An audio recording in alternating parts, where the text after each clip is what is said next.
Here you go. I hope it's not too hot. It's perfect, thank you. Get him out of my house. I will not spend my last days staring at a useless body. Edgar Vale, once the strongest voice in every boardroom he entered, now lay motionless in a bed placed in the center of his own grand living room. His sister stood near the staircase, her perfume sharp and cold in the air, her heels pressing into the polished floor like tiny hammers of judgment. Around her, lawyers, nurses, and distant relatives watched in silence. No one stepped forward. No one defended him. Edgar could not move. He could not speak, but he could hear. And hearing was enough. The chandeliers above him glittered like they always had, but now they felt cruel. Once he had stood beneath them, signing deals worth millions. Now he stared at them from below, trapped inside a body that refused to answer him. A sudden illness had struck him down 3 months earlier. One moment he had been stepping out of his car, the next he was on the pavement, unable to lift his own hand. Doctors called it a rare nerve failure. They said his mind was sharp, but his body had shut its doors. Asterisk at first, the family gathered with tears and promises. But care is heavy work, and love without profit fades quickly. The nurses left one by one. The relatives stopped visiting. His sister, the only close blood he had left, began talking about facilities, about expenses, about how unfair it was that her life had to pause. No one wanted to take care of the paralyzed billionaire. No one except a man who arrived on a small red motorbike, carrying a paper bag of groceries. His name was Mateo Cruz. He had been delivering food to the mansion for years. He knew the guards. He knew the long driveway lined with trimmed hedges. But that day, the gates were open, and the house felt different. Too quiet, too tense. Mateo was thin, with tired eyes and hands rough from work. He wore a faded jacket that smelled faintly of rain and gasoline. Life had never offered him comfort. He grew up in a one-room home where the roof leaked every winter. His father had worked 2 jobs until his back gave out. Asterisk his mother had stitched clothes late into the night under a flickering bulb. Mateo learned early that dignity does not depend on wealth. It depends on how you treat those who can give you nothing back. He had once cared for his father after an accident left him unable to walk for nearly a year. Mateo had bathed him, fed him, lifted him gently from bed to chair. He remembered the weight of his father's body, the smell of medicine. Mixed with warm soup, the quiet shame in his father's eyes, and he remembered whispering, "You are not a burden, you are my strength." So when Mateo stepped into Edgar Vale's mansion and saw the billionaire lying alone, while relatives argued near the staircase, something in him tightened. Edgar's sister was saying they could not find anyone willing to stay overnight anymore. The last nurse had quit that morning. She complained that the patient stared at her as if he were judging her. Judging, Mateo looked at the man on the bed. Edgar's eyes were open asterisk. They were not angry, were not judging. They were trapped. Mateo placed the grocery bag on a table and walked closer. The marble floor felt cold, even through his worn shoes. He noticed the untouched water glass. Near the bed, he noticed the slight tremble in Edgar's eyelids. Without asking for permission, Mateo lifted the glass and gently tilted it to Edgar's lips. A small sip, then another. The room fell silent. His sister snapped at him, saying he was just a delivery man, that this was not his place, that they would handle it. Mateo did not argue, did not raise his voice, simply said he had cared. For someone like this before, if they needed help, he could stay after his deliveries. The relatives exchanged glances. Assam laughed softly. But they were tired, and none of them stepped forward, so the delivery man stayed. The first night, the mansion felt heavy with shadows. The air smelled of polish and old flowers. Mateo moved quietly, learning the rhythm of Edgar's breathing. He adjusted pillows. He cleaned what needed cleaning. He spoke softly, even though Edgar could not respond. He told him about the city traffic, about a stray cat that followed him near the bakery asterisk, about how the sunset looked like melted gold on the rooftops. Edgar listened. Inside his silent mind, something warm flickered. For the first time in months, someone spoke to him as if he were still a man. Not a problem. Not a cost. A man, days turned into weeks. Mateo came every evening after his routes. He fed Edgar carefully, wiped his forehead when sweat formed, read him simple stories from old newspapers. He never rushed. The staff began to notice something strange. Edgar's eyes followed Mateo across the room.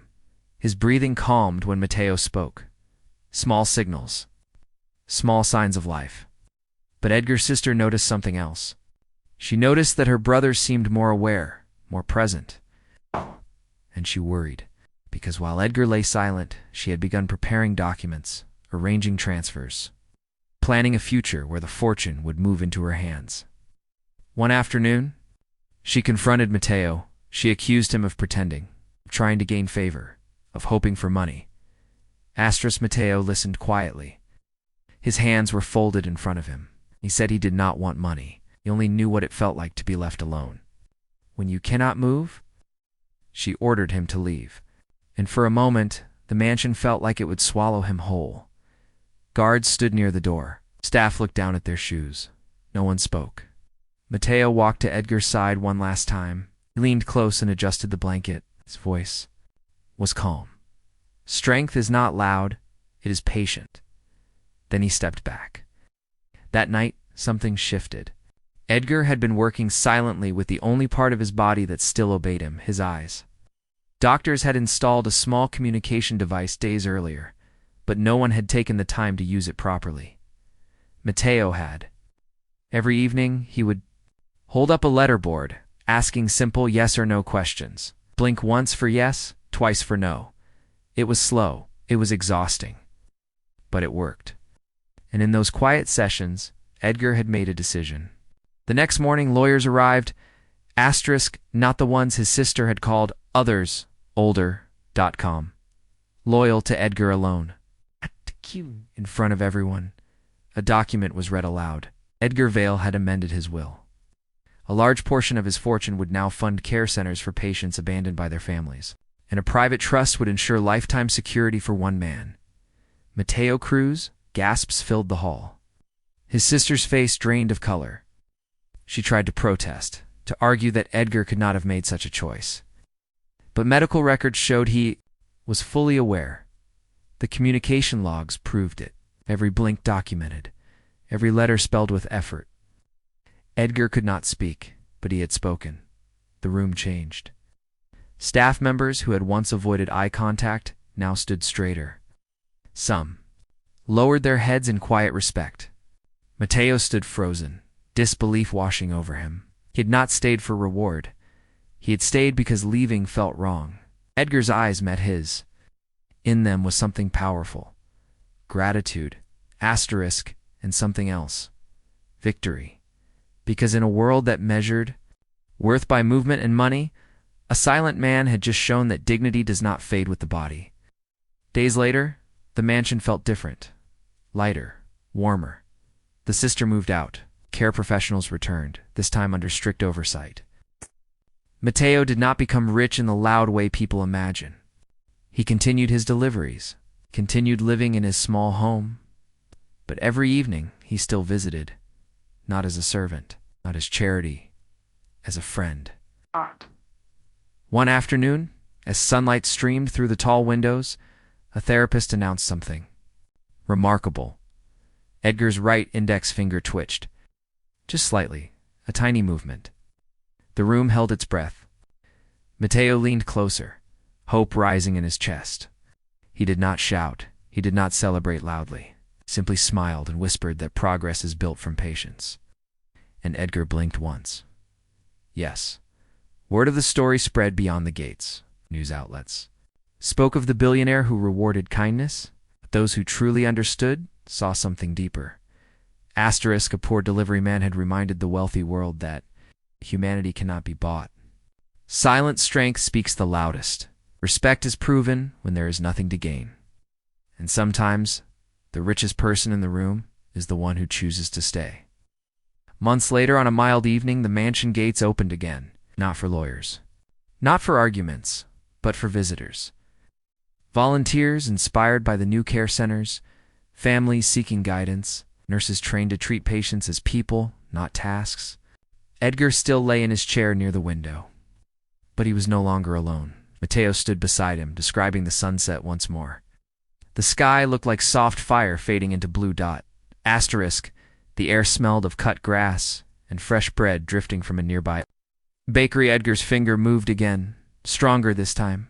The crowd in the garden noticed. A gentle wave of applause rose, not loud or wild, but steady and respectful. It was not applause for wealth, it was applause for dignity. And in that moment, no one saw a paralyzed billionaire. They saw a man who had been given back his honor by someone the world had almost ignored. Because kindness does not check bank accounts. It checks the heart. If this story moved you, share where you are watching from. Ow. Tell us what dignity means to you, and subscribe for more stories that honor the quiet heroes who change lives without asking for anything in return.